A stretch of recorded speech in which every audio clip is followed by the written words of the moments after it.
você deveria aprender isso aqui para ser um desenvolvedor full stack. Existem alguns tópicos que são importantes de você saber para se tornar um desenvolvedor full stack e eu vou listar eles aqui para você entender. Primeiro, a gente precisa compreender o que é o conceito de desenvolvimento full stack, né? O desenvolvimento full stack é um conceito que ele surgiu a partir da união de dois outros conceitos, né? Que é o desenvolvimento front-end e o back-end.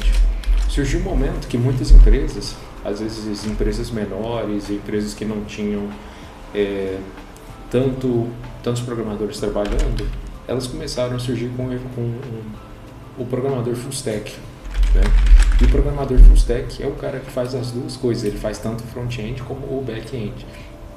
E no começo da parte de desenvolvimento, no começo da parte de programação, antigamente não tinha essa separação aqui de front-end e back-end. Existia o programador.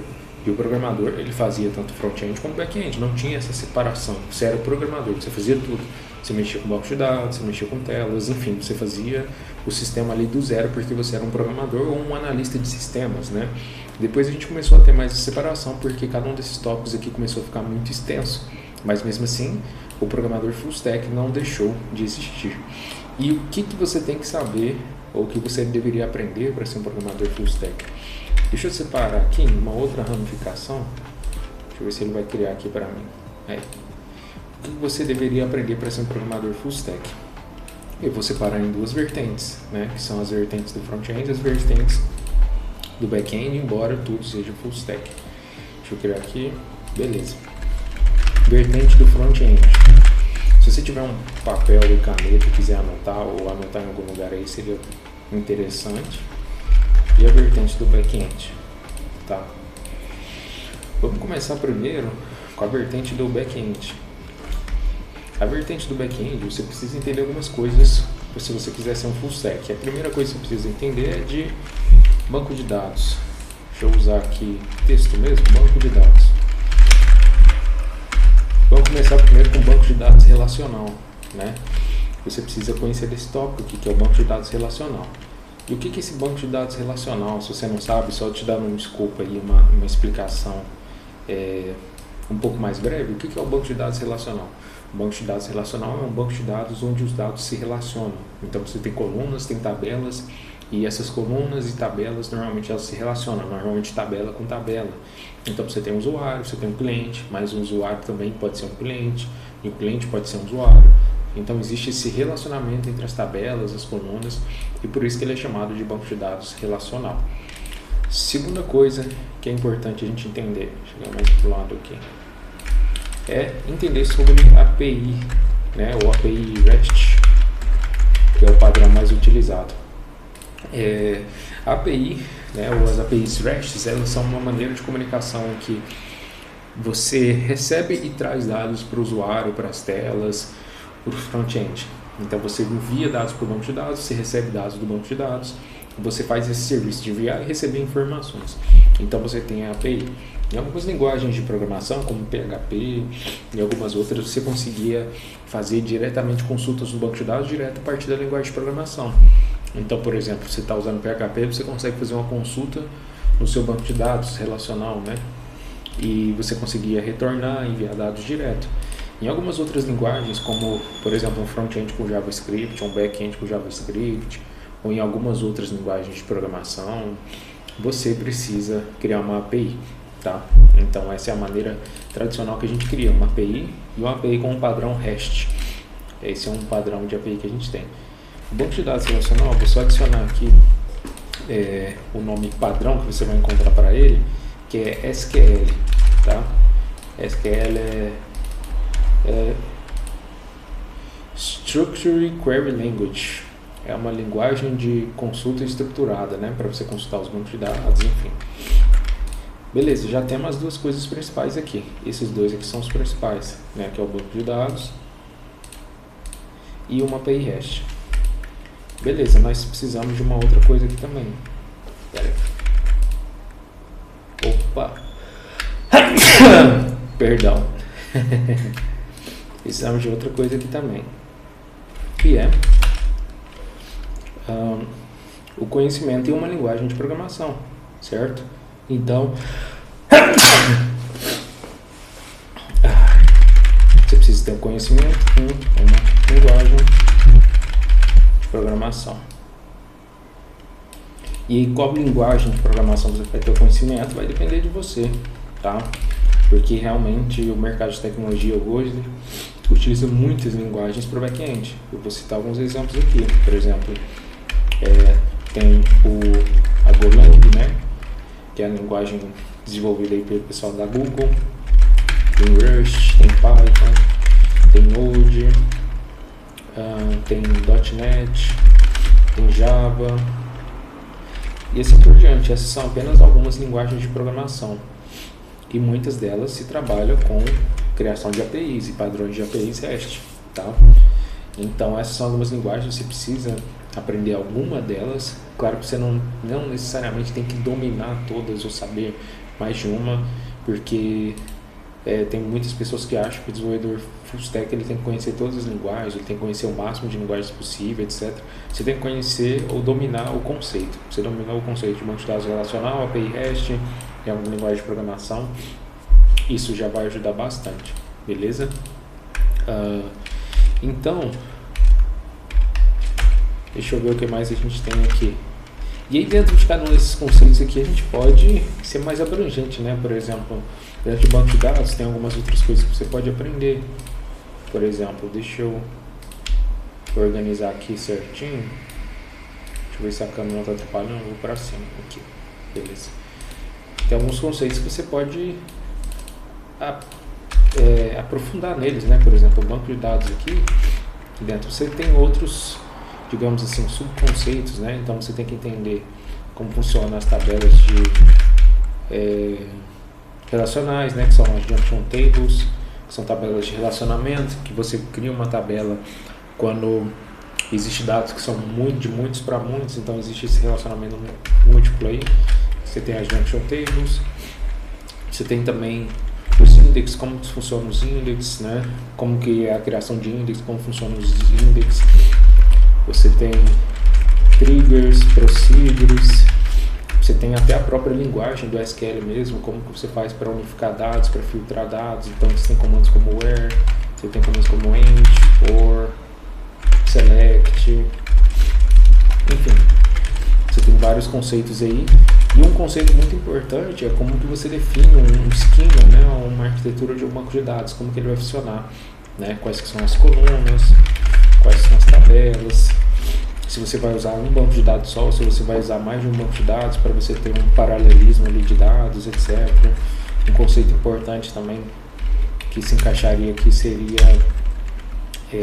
backups, né? Como você trabalha com backups, como você cria um backup, como funciona backups. Enfim, esses são alguns conceitos de banco de dados relacional aí que é interessante de entrar, tá?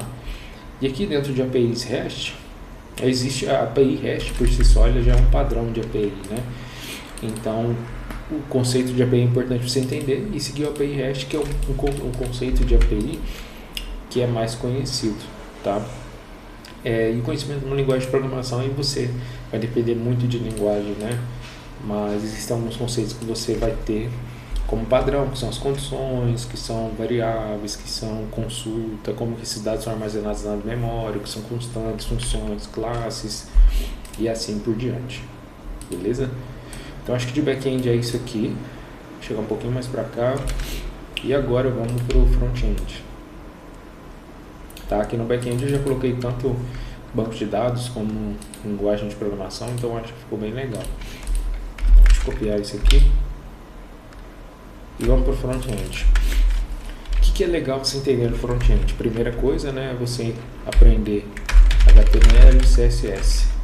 Isso aqui é imprescindível, né? Que todas as páginas da web são criadas em cima desses caras, né? Que é uma linguagem de marcação e depois a estilização. Depois você precisa escolher uma linguagem, né, para usar no front-end. Eu recomendo que você utilize JavaScript, mas você pode trabalhar com PHP, mas o PHP também utiliza JavaScript. Então o JavaScript é meio que imprescindível ali de você conhecer ele também, tá? Então, JavaScript. Então você tem que ter conhecimento desses dois carinhos, que a maioria da web, das telas na internet, na web, em tudo que você navegar, são criadas em cima desses carinhas aqui. E depois disso você vai ter que tem um conhecimento em algum framework, tá? E aí o front-end ele se baseia muito em frameworks, ele começou a ficar muito dividido por frameworks. Da mesma forma que o back-end ele é, de certa forma, dividido por linguagem de programação, então tem um back-end que é em Golang, né? Tem a pessoa back-end que tem experiência em Golang, um que é Rush, um que é Python, um que é Node, um que é .NET, um que é Java. Por mais que todo mundo seja back-end, existe a separação por cada uma das linguagens. E no front-end a gente tem essa separação por framework, né? Então o que é o framework? O framework é um agrupado de ferramentas, de práticas, de situações que foram criadas para facilitar o desenvolvimento front-end, de maneira que dá qual é a palavra certa? É uma abstraída no que você precisa saber de front-end para que você consiga criar suas telas e, enfim, fazer toda essa parte de desenvolvimento front-end. Então, o framework é um playbook, são algumas coisas, algumas características, algumas facilidades ali que criaram para você desenvolver em front-end. E aí você tem alguns frameworks em front-end, por exemplo, tem o Angular, tem o React, tem o Vue, tem o Svelte, e aqui tem alguns outros também, né? Por exemplo, esse React aqui, dentro do React você tem também o Next.js, ele não é exatamente um framework, ele é uma biblioteca para o React, e assim por diante, tá? E aí o front-end ele é muito dividido nisso aqui. Então, a partir do framework que você começar a aprender, por exemplo, você tem o seu conhecimento HTML e CSS, que é imprescindível, depois em JavaScript. O framework, você vai escolher um e você vai seguir por um. O porquê? Porque as empresas, da mesma forma que elas segregam, né, separam os programadores os programadores back-end em cima de linguagem de programação, o front-end é separado em cima de frameworks. A linguagem é geralmente sempre a mesma, JavaScript, não vai mudar. Mas dentro de cada framework existe um mundo, né, de coisas. Então, dentro do Angular existem as bibliotecas, as coisas que funcionam só para o Angular, existe a maneira dele se comunicar e transferir estados, transferir informações de uma tela para outra, como que funciona a criação de componentes, como são os serviços, como que você chama cada coisa, como que você cria uma tela, como você cria rotas, como você navega entre rotas. No React também isso já é diferente e tem seus próprios conceitos, seus estados, seus hooks, né? Como você usa esses hooks, a melhor prática, como que o navegador lê uma tela quando você cria. Com React ele é diferente, ele tem um tal do Virtual DOM, o Next.js tem outros conceitos. Então vou até colocar alguns aqui, por exemplo, Virtual DOM, States. Só dois conceitos aqui. Por exemplo, o Angular tem um NGX, tem a estrutura dele de módulos. Next.js tem um Server-Side Handler, Static Side Generation. O Vue.js, você trabalha com arquivos do tipo Vue, então você não trabalha com arquivos do tipo HTML, CSS, JavaScript, você coloca tudo em um lugar só e trabalha com arquivos de tipo Vue. E se eu não me engano, o Vue tem um two-way data bind, se eu não me engano, e assim por diante, tá? Então dentro de cada framework aqui, você vê que ele existe um mundo de coisas que você tem que aprender, da mesma forma que se você vai no back-end, aqui tem um mundo de coisas que você aprende em cada uma dessas linguagens, tá? Essa é a separação que se dá para o front-end. E, além dessas coisinhas aqui de front-end e back-end, tem mais um conceito que é importante você aprender. Deixa eu organizar isso aqui. Que é o conceito de cloud, que é o cloud computing, que é computação em nuvem. Ou a gente poderia colocar até, de certa forma, conhecimento aí em servidor, né? Como mexer com servidores, como que funcionam todas essas configurações, né? Então, dentro de cloud computing aí a gente tem algumas coisas, né? A gente tem vários provedores de cloud. Cloud, para quem não sabe, é computação em nuvem, né? Que é quando você tem servidores, você tem serviços, você tem uma série de coisas que você consegue fazer sem necessariamente precisar de um servidor físico ali na sua empresa ou na sua casa, né? Então você consegue fazer isso em computação em nuvem, você consegue acessar um servidor que está do outro lado do mundo, configurar ele, utilizar ele via linhas de comando, enfim, tem várias coisas que você consegue fazer com o Cloud Computing. E dentro da computação em nuvem existem vários termos também, né? Várias coisas que você tem que... vários provedores de cloud que a gente tem. Então, a gente tem a AWS, que é o mais famoso, que é um provedor de nuvem da Amazon, né? Que é o conhecido como AWS. Então, você tem a AWS, você tem a Azure, que é da Microsoft, você tem o GCP, né? O Google Cloud Platform. Vou colocar aqui Google Cloud, que é o provedor de nuvem da Google. E você tem vários outros aí também que você consegue utilizar, mas esses aqui geralmente são os mais famosos, tá? AWS, que é da Amazon, Azure, Microsoft, GCP da Google, né? Google Cloud. E dentro de cada provedor de cloud você tem inúmeros serviços, tá? Você consegue criar uma máquina virtual, você consegue criar seu banco de dados, você consegue trabalhar com migração de dados, você consegue criar seu front-end, você consegue trabalhar com autenticação, você consegue fazer muita coisa, você consegue hospedar seus serviços, você consegue criar serverless functions, né, que eles falam que são funções ali que elas funcionam sem necessariamente você tem que instanciar, criar um servidor. Enfim, tem muita coisa e geralmente, claro que nem todos eles têm os mesmos serviços, alguns têm outros serviços diferentes, mas geralmente eles trabalham com os mesmos tipos de serviço. Mas, da mesma forma que no front-end você de certa forma se especializa em um framework, em Cloud Computing também é importante você se especializar em algum desses clouds aqui e ficar por dentro dele, entender como ele funciona, porque eles são muito densos, cada um deles é muito denso, tanto é que a Azure tem as suas certificações, a AWS tem certificações, se não me engano o Google Cloud também tem certificações, que são maneiras de você comprovar conhecimento dentro daquilo e fazer os cursos dele, mostrar que você domina aquela ferramenta ou sabe como funciona aqueles serviços, que são muitos, tá? Então, isso aqui basicamente são as coisas que você deveria compreender como desenvolvedor full stack. É claro que tem vários outros tópicos aí e não dá para você entender tudo de uma vez, é importante você passar em cada um dos tópicos aí para ir entendendo mais sobre eles, e cada um deles é muito vasto. Existiria também, se a gente pudesse colocar aqui também, talvez, o tópico de você entender um pouco de servidor de Linux, né? Como você mexe com Linux, como você mexe com pastas, cria pastas, remove as coisas, baixa pacotes, bibliotecas, assim por diante. É uma coisa que seria interessante de conhecer também, assim como conhecer um pouco ali de servidor, né? Como funcionam os servidores, como não funciona, o que dá para se fazer, o que é um servidor, o que é uma máquina virtual, enfim, são conceitos ali que fazem parte, de certa forma, de tudo isso aqui, porque a partir do momento que você começa a estudar tudo isso aqui, você vai esbarrar nesses conhecimentos também. Beleza? Então, basicamente é isso. Esse é o conhecimento que seria legal de você ter para você se tornar um desenvolvedor full stack.